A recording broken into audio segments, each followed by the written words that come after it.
말라기 2장 1절부터 16절 말씀 같이 합니다. 너희 제사장들아, 이제 너희에게 이같이 명하노라. 만군의 여호와가 이르노라. 너희가 만일 듣지 아니하며 마음에 두지 아니하여 내 이름을 영화롭게 하지 아니하면 내가 너희에게 저주를 내려 너희의 복을 저주하리라. 내가 이미 저주하였나니 이는 너희가 그것을 마음에 두지 아니하였음이니라. 보라, 내가 너희의 종자를 견책할 것이요 똥 곧 너희의 절기의 희생의 똥을 너희 얼굴에 바를 것이라. 너희가 그것과 함께 제하여 버림을 당하리라. 만군의 여호와가 이르노라. 내가 이 명령을 너희에게 내린 것은 레위와 세운 나의 언약이 항상 있게 하려 함인 줄을 너희가 알리라. 레위와 세운 나의 언약은 생명과 평강의 언약이라. 내가 이것으로 그에게 준 것은 그로 경유하게 하려 함이라. 그가 나를 경유하고 내 이름을 두려워하였으며 그 입에는 진리의 법이 있었고 그 입술에는 불의함이 없었으며 그가 화평과 정직한 중에서 나와 동행하며 많은 사람을 돌이켜 죄악에서 떠나게 하였느니라. 대저 제사장 입술은 지식을 지키게 하겠고 사람들이 그 입에서 율법을 구하게 되어야 할 것이니 제사장은 만군의 여호와의 사자가 되미언을 너희는 정두에서 떠나 많은 사람으로 율법에 거치게 하였도다. 나 만군의 여호와가 이르노니 너희가 레위의 언약을 파하였느니라. 너희가 내 도를 지키지 아니하고 율법을 행할 때에 사람에게 편벽되이 하였으므로 나도 너희로 모든 백성 앞에서 멸시와 천대를 당하게 하였느니라 하시니라. 우리는 한 아버지를 가지지 아니하였느냐? 한 하나님의 지으신 바가 아니냐? 어찌하여 우리 각 사람이 자기 형제에게 괴사를 행하여 우리 열조의 언약을 욕되게 하느냐? 유다는 괴사를 행하였고 이스라엘과 예루살렘 중에서는 가증한 일을 행하였으며 유다는 여호와의 사랑하시는 그 성결을 욕되게 하여 이방신의 딸과 결혼하였으니 이 일을 행하는 사람에게 속한 자는 깨는 자나 응답하는 자는 물론이요 만군의 여호와께 제사를 드리는 자도 여호와께서 야곱의 장막 가운데서 끊어 버리시리라. 너희가 이런 일을 행하나니 곧 눈물과 울음과 탄식으로 여호와의 단을 가리우게 하도다. 그러므로 여호와께서 다시는 너희의 헌물을 돌아보지 아니하시며 그것을 너희 손에서 기꺼이 받지도 아니하시거늘 너희는 이르기를 어찌 미니까 하는도다. 이는 너와 너의 어려서 취한 아내 사이에 여호와께서 일찍이 증거하여 하심을 인함이니라. 그는 내 짝이요 너와 맹약한 아내로 돼 내가 그에게 괴사를 행하도다. 여호와는 영이 유효하실지라도 오직 하나를 짓지 아니하셨느냐? 어찌하여 하나만 지으셨느냐? 이는 경건한 자손을 얻고자 하심이니라. 그러므로 내 심령을 삼가 지켜 어려서 취한 아내에게 괴사를 행치 말지니라. 이스라엘의 하나님 여호와가 이르노니 나는 이혼하는 것과 학대로 옷을 가리우는 자를 미워하노라. 여호와의 말이니라. 그러므로 너희 심령을 삼가 지켜 괴사를 행치 말지니라. 아멘. 오늘은 두 부분으로 이야기가 두 이야기입니다. 앞에 9절까지는 앞의 내용을 이어서 제사장에 관한 그 죄와 심판에 관한 이야기를 계속 말씀하시고 10절부터는 이제 세 번째 논쟁, 8개 논쟁이 있다고 그랬죠. 세 번째 논쟁에 관한 이야기인데 제사장이 아닌 일반 사람들의 그 무너진 가정에 대하여 이야기하고 있습니다. 오늘 설교 제목은 기준에 따라 반응은 달라진다.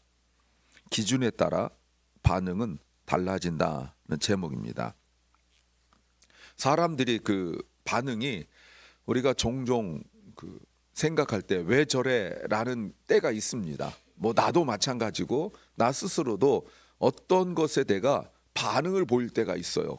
그때 그 반응을 보이는 그 중요한 것이 있는데 그게 뭐냐면 기준이에요. 어떤 기준이 있으면 반응을 보입니다.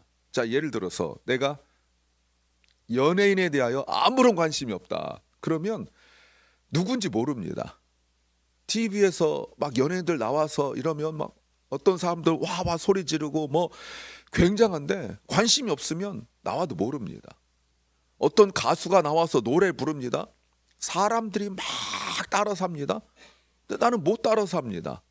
인기 있는 사람이고 유명한 사람인 것 같은데 나는 거기에 관심이 없으니까, 즉 기준이 다르니까 못 따라서 합니다. 근데 다른 사람들이 아무런 관심이 없는 일에 내가 막 반응을 보이기 시작합니다. 기준이 달라서 그런 거예요. 기준이 달라서. 먹는 것에 별로 욕심이 없으면 아무리 앞에다 먹을 걸 쌓아놔도 별 관심이 없습니다. 기준이 다르니까. 근데 어떤 사람은 먹을 것만 보면 막 정신 없습니다. 금방 밥 먹었는데 금방 빵 먹어야 되고 금방 또 사과 먹어야 됩니다. 뭐 계속 그런데도 배가 부른 것 같은데 또 먹습니다. 왜 그래요? 기준이 달라서 그런 거예요. 기준이 달라서.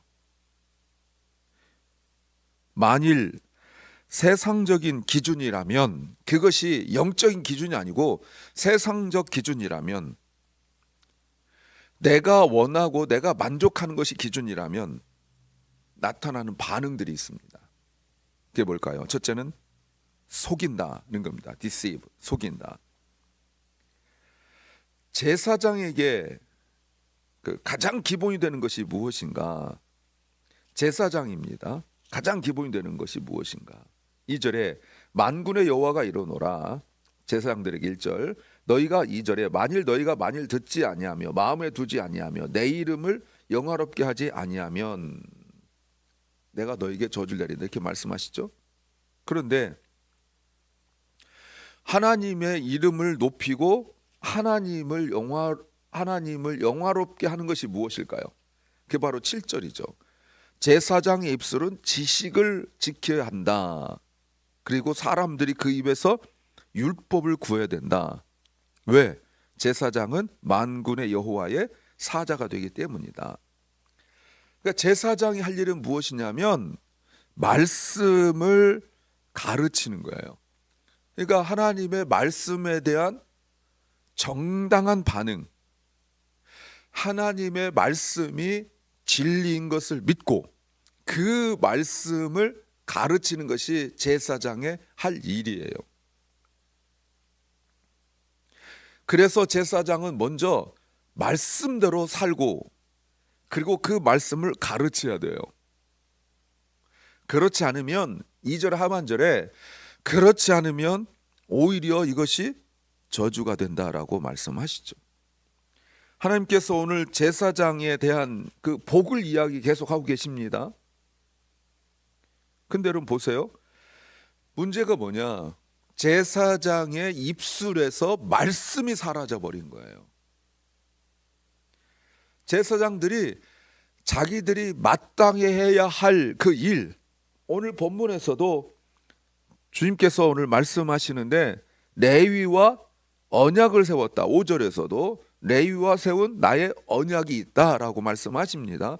분명히 있어요. 그런데 그 언약이 사라졌어요.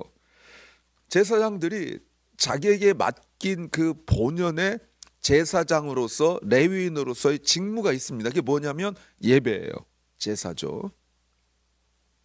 죄를 지어 하나님으로부터 멀어진 주의 백성들을 하나님과 화해시키는, 하나님께로 인도하는 그 일을 제사장들이 해야 돼요. 근데 그것은 형식이 아니라 말씀을 믿는 거예요. 하나님께서 말씀하실 때에 이런 죄가 있다 할지라도 하나님께서 말씀하신 제사의 절차에 의하여 진행하면 내가 용서하겠다라는 말씀을 믿고 해야 되는 거예요. 그래서 더 나은 방법을 가르치는 것이 아니라 더 좋은 어떤 것들을 제시하는 것이 아니라 내가 말씀을 믿고 그 말씀대로 해 나가는 것, 이게 바로 매우 중요하죠. 그런데 제사장의 입에서 말씀이 사라졌다는 거예요. 안 믿는 거죠. 그러면서도 뭐를 하냐면 놀라운 것이 내 이름 2절에서 내 이름을 영화롭게도 하지 아니하고 말씀을 자기 마음에 두지도 아니하면서 뭐 한다고요? 너희에게 저주를 내리 너희 복을 저주하리라. 이 말이 무슨 말이냐면 하나님을 믿지도 않으면서 하나님의 이름으로 복을 준다는 거예요. blessing, 축복한대요. 자기들이 신뢰하지도 않는 하나님의 이름으로 복을 축복하고 그리고 자기들도 복을 원한다는 거예요. 이 말의 의미가 뭐냐면 이런 뜻이에요. 사람들을 속이는 거예요. 제사장이 하나님의 이름으로 복을 빌면, 즉 축복하면 복을 받을 것이다 라고 사람들을 속이는 거죠. 그 복이 문제는 그 복이 하나님이 생각하는 복과 그리고 제사장이 생각하는 복과 사람들이 생각하는 복이 다르다라는 것, 이게 문제예요. 민수기 6장에서 하나님께서 아론과 아론의 후손들에게, 제사장들에게 축복하는 것을 말씀하셨어요. 여호와께서는 너를 생각하시고 너를 향하여 고개를 드시고 너를 바라보시고 너에게 복 주시길 원한다, 이런 내용이죠. 그런데 제사장이 지금 생각하고 말하고 사람들이 원하는 거 뭐냐면 돈이에요. 물질적인 복, 이것밖에 없어요. 그러니까 오로지 말씀은 듣지 않고 마음에 두지도 않고 하나님의 이름을 영화롭게 하지도 않고 그저 복만 내린다라고 말하고 있어요. 이게 뭐라고요? 예, 속이는 거예요. 믿지도 않으면서 마치 자기를 통하여 하나님께서 큰 물질의 복을 줄 것이라고 사람들을 속여요. 왜 그럴까요? 예, 그렇게 축복해줘서 그들이 헌금을 많이 하길 원하는 거죠. 두 번째는 창피를 당하게 된다는 겁니다. 그럼 하나님께서 내리시는 그 징계, 제사장에게 주시는 징계, 저주가 뭘까? 3절이에요. 내가 너희의 종자를 견책할 것이다 라고 말합니다. 종자를 견책할 것이다. 여기서 종자란 말이 두 가지 뜻을 가지고 있어요. 하나는 팔, 팔이에요, 팔. 또 하나는 자손. 하나님께서 팔을 견책한다라는 말은 제사장들이 무슨 일 할 때 손으로 하잖아요. 팔로. 근데 이 팔로 하는 모든 일에 열매가 없게 만들겠다는 거예요.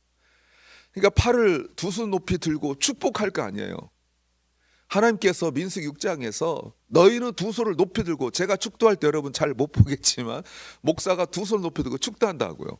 하나님께서 이런 복을 내려주시고, 베네딕션, 하나님께서 복을 주시기를 블레싱 한다는 말이에요. 예, 베네딕션 한다고요. 근데 이렇게 손을 들고 축복하는 것이 아무 효과도 없게 만들겠다는 거예요. 딱 이렇게 맞아가는 건 아니지만 의사가 환자를 보는데 하나도 못 고치는 것과 똑같아요. 요리사가 요리를 하는데 맛이 없는 것과 똑같아요.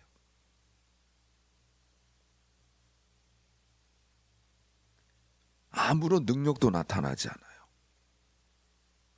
또 하나, 만약에 자녀 후손이라면 자녀들이 하나님께서 그 후손을 끊어버려요. 자녀들이 고난당하고 자녀들이 더 이상 하나님이 후손을 주지 않으신다는 거예요. 그리고 3절에 절기 희생의 똥을 너 얼굴에 바를 거다라고 말씀하세요. 제사장의 능력이 나타나지 않는 것도 안타까운 일인데, 절기를 지킬 때 가져온 짐승들의 그 똥이 있거든요. 그것만 따로 이렇게 치운다고요. 그런데 그 똥을 얼굴에 바른 것처럼 부끄럽게 창피하게 만들어 버리겠다라고 말씀하세요.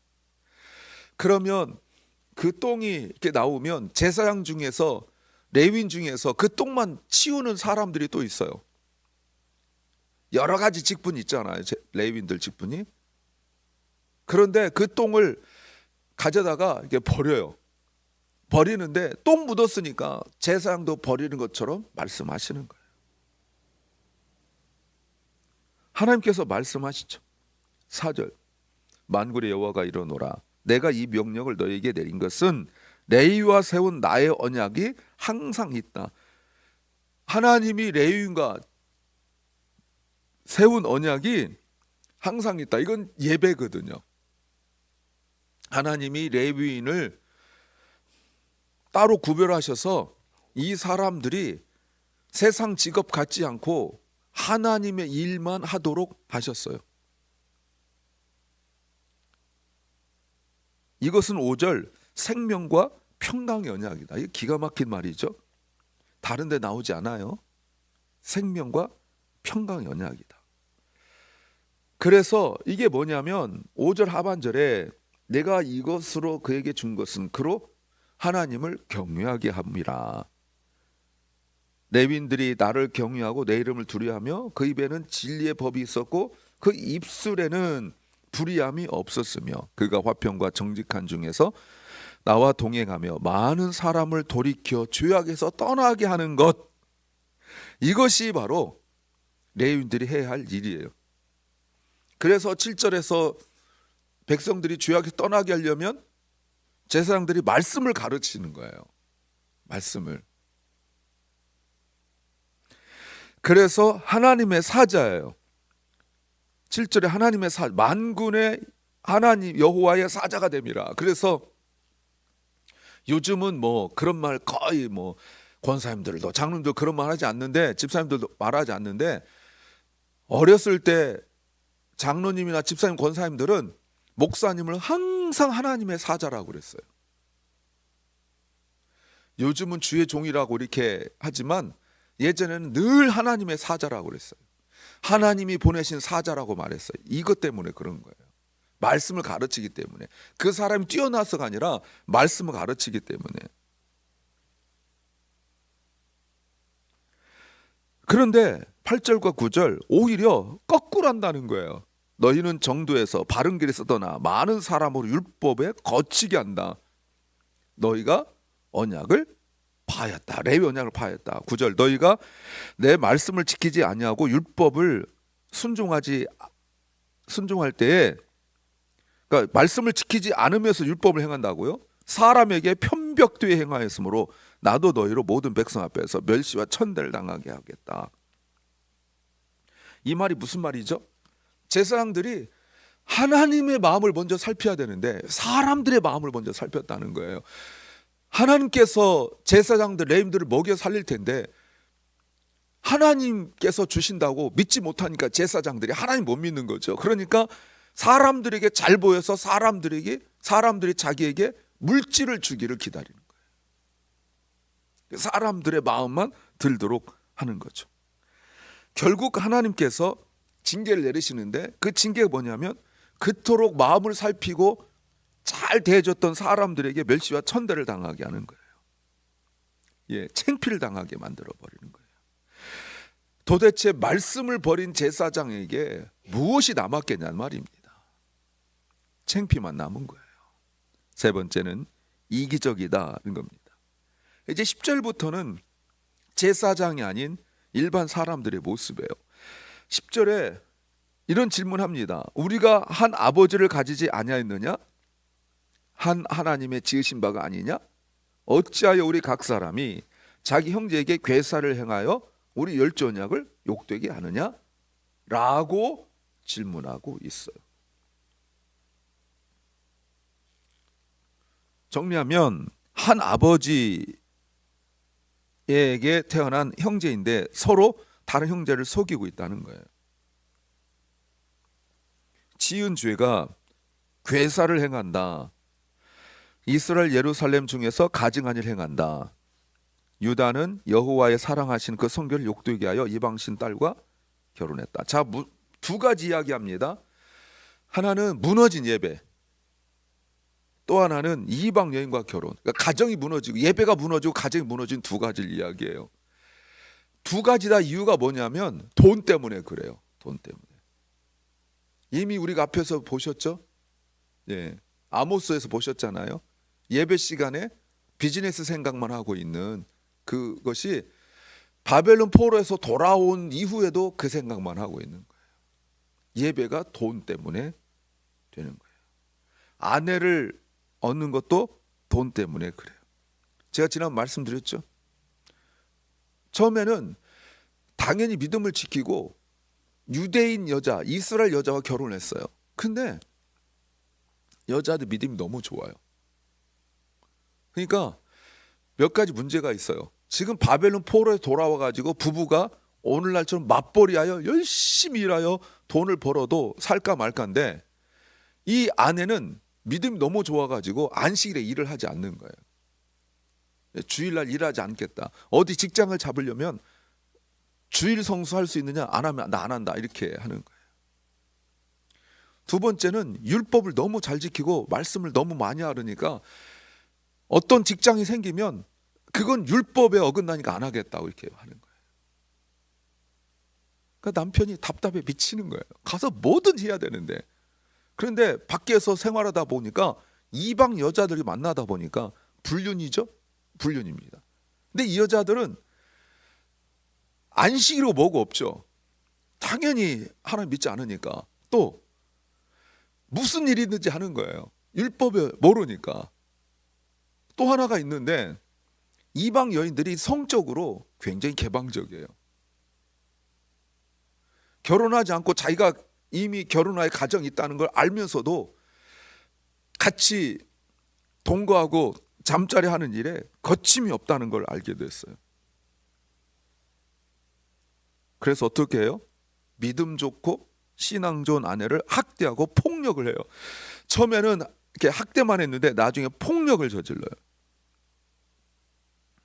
근데 이것이 자기 아내만 뭐라 하는 것이 아니라 아내에게 하는 것이 아니라 하나님께서 뭐라고 말씀하시냐면 이것은 하나님을 무시하는 거래요. 그러면서도 12절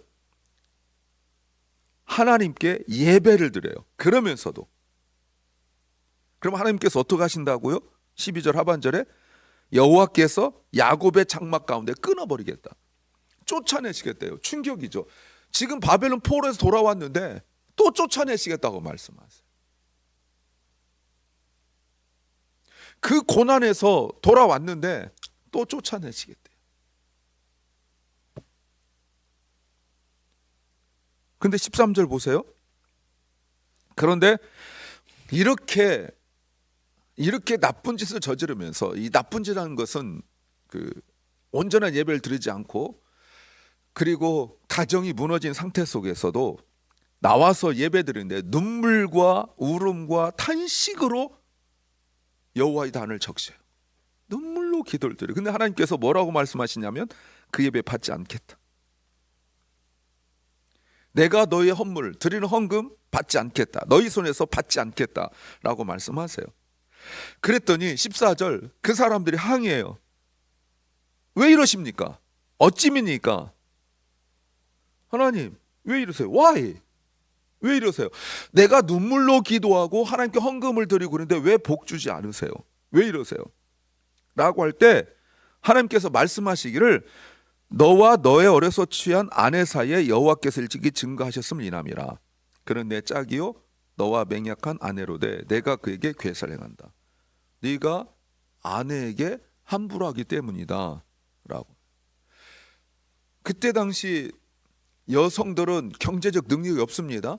그런데 남편이 아내를 돌아보지도 않고 생활비를 주지도 않는 거예요. 그럼 어떻게 하겠어요? 못 사는 거죠. 힘든 거죠. 그러면서 자기는 이방 여인들과 같이 살아요. 가정이 무너졌죠. 그 하나님께서 왜 그렇게 가정에 관심이 많으신가, 부부 문제에 관심이 많으신가? 15절 그 유명한 구절이죠. 여호와는 영이 유효하실지라도 오직 하나만 짓지 아니하셨느냐? 어찌하여 하나만 지으셨느냐? 이는 경건한 자손 얻고자 하심이라. 이 말이 무슨 말이냐면 하나님께서는 능력이 많으셔서 한 남자의 많은 여자를 주실 수 없겠느냐? 있다는 거예요. 그런데 왜 하나만 붙여서 결혼을 했느냐? 둘만 1대1로 결혼하게 했느냐? 경건한 자손을 얻기 위함이라. 그러니까 여러 여자를 이렇게 남자가 만날 때 여기 거룩이 있겠냔 말이에요. 오직 욕정, 욕심, 탐욕밖에 없잖아요. 그러면 그렇게 태어난 아이가 경건하고 거룩할 수 없는 거예요. 그래서 하나님은 많은 사람이 필요 없다는 거예요. 경건한 한 자녀가 필요하다는 거예요. 그래서 그는 내 짝이요 너와 맹약한 언약을 맺은 아내로되 그런데 네가 그에게 괴사를 행한다. 그러므로 16절 하나님 이스라엘 하나님 여호와께서 말씀하시는데 나는 이혼하는 것과 학대로 옷을 가려운 자를 미워한다라고 말씀하세요. 여기서 단순한 그냥 뭐 이혼 이 말이 아니라 남자가 자기 만족을 위하여 이혼하려고 하는 믿음 좋은 이스라엘 여자를 버리고 자기와 마음이 맞는 이방 여인과 결혼하려고 하는 그것을 하나님께서 싫어하신대요. 그러면서 너는 괴사를 행하지 말라. 이 말이 뭐냐면 하나님 앞에서 약속한 언약, 부부 사이 언약만이 아니라 하나님 앞에서 하나님 남편 아내가 맺은 언약을 지켜야 된다라고 말씀하시는 거예요. 그런데 남자들이 오직 경제적 이익만 생각한다는 것이죠. 결국 기준이 돈이다 보니까 예배도 그렇게 반응을 보이고 자기 아내에게도 그런 반응을 보이고 다른 여성에게도 그런 반응을 보이는 거예요. 결국은 기준이 하나님 영광이어야 되고 기준이 하나님이어야 돼요. 그래야 예배가 살고 가정이 사는 것입니다. 기도합니다. 주님, 기준이 분명하고 확실하게 오직 하나님이게 하여 주시옵소서. 사랑하는 결란과 또 사랑하는 자녀들에게 분명하고 확실한 신앙의 기준이 세워지게 하옵소서. 오늘도 병중에 있는 연약한 성도들을 주님께서 불쌍히 여기시고 몸과 마음이 병들어 지치고 상한 심령을 주님이 치유하여 주시옵소서. 오늘도 말씀을 정직하게 진실하게 읽게 하시고 묵상하고 깨닫고 순종하게 하옵소서. 오늘 하루를 우리에게 선물로 주신 주님 감사합니다. 오늘 우리가 주님께서 기뻐하시는 생각 말을 하게 하여 주시옵소서. 예수님 이름으로 기도하옵나이다. 아멘. 하늘에 계신 우리 아버지여, 이름이 거룩히 여김을 받으시오며 나라의 마옵시며 뜻이 하늘에서 이룬 것 같이 땅에서도 이루어지이다. 오늘날 우리에게 일용할 양식을 주옵시고 우리가 우리에게 죄 지은 자를 사하여 준 것 같이 우리 죄를 사하여 주옵시고 우리를 시험에 들게 하지 마옵시고 다만 악에서 구하옵소서. 대개 나라와 권세와 영광이 아버지께 영원히 싸움나이다. 아멘.